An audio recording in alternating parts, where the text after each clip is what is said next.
বলবো না বললেই নয়, এরকম দুটো একটা কথা। আমি সর্বপ্রথম আমি অন্তর থেকে সুনীলদাই বলতাম, কারণ একসঙ্গে অনেক প্রোগ্রাম করেছি আমরা। সুনীলদাকে শত প্রণাম জানাচ্ছি।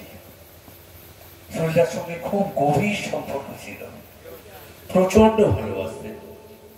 আমার একটু লেখার অভ্যেস ছিল, গান লিখতাম। তো আমার সেই গানগুলোকে আমি প্রোগ্রাম করার পরেও সুনীলদাকে এসে শোনাতাম। তো উনি একটা দুটো শব্দ এমন পাল্টে দিতেন যেখানে আমার সেই গানের মাত্রা অনেক অনেক গুণ বেড়ে যেত।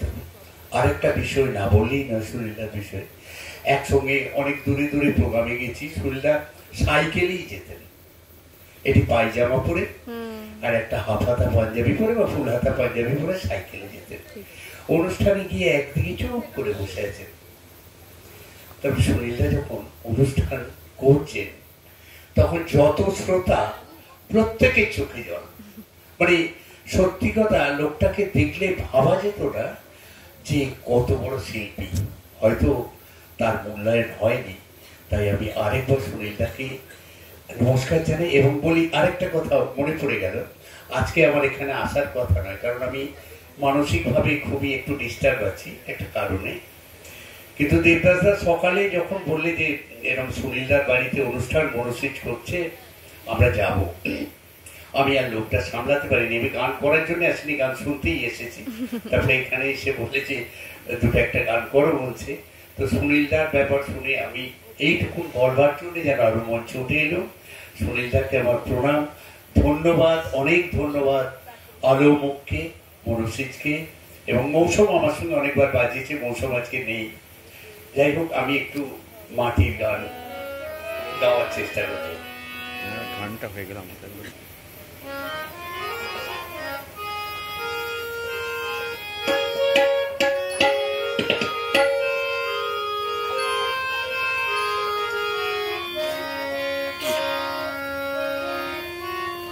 আমি আমার পুরো অনুষ্ঠানটাই সুনীলদার চরণে অর্পণ করছি।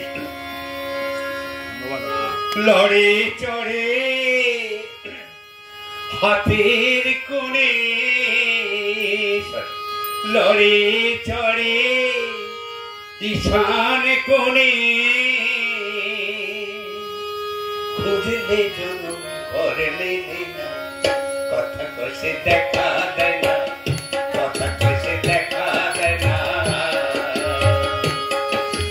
লড়ে চড়ে ঈশান কোণে, খুঁজলে জনম করলে না, কথা কষে দেখা দেয় না, কথা কষে দেখা দেয় না।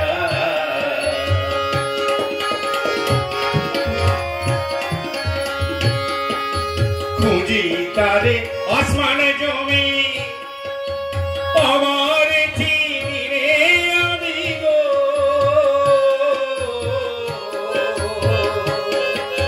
খুঁজি তারে আসমান জমি, আমার চিনি রে আমি গো।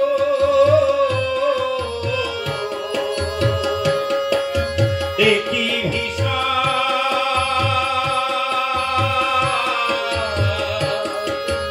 একই ভীষণ ভুলে ভ্রমি, একই ভীষণ ভুলে ভ্রমি, আমি কোন সে কোন জানা, কথা কষে দেখা দেয় না, কথা কষে দেখা দেয় না।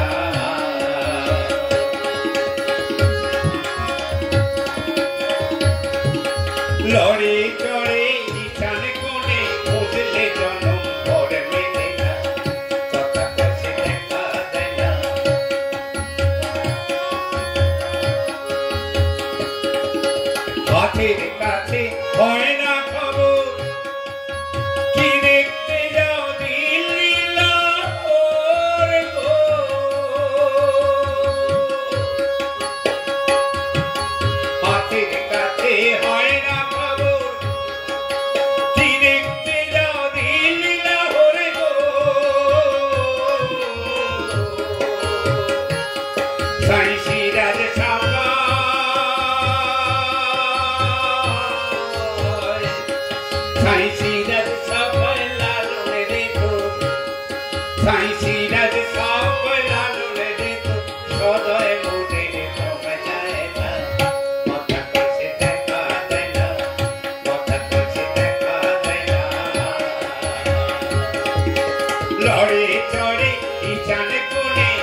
দেখা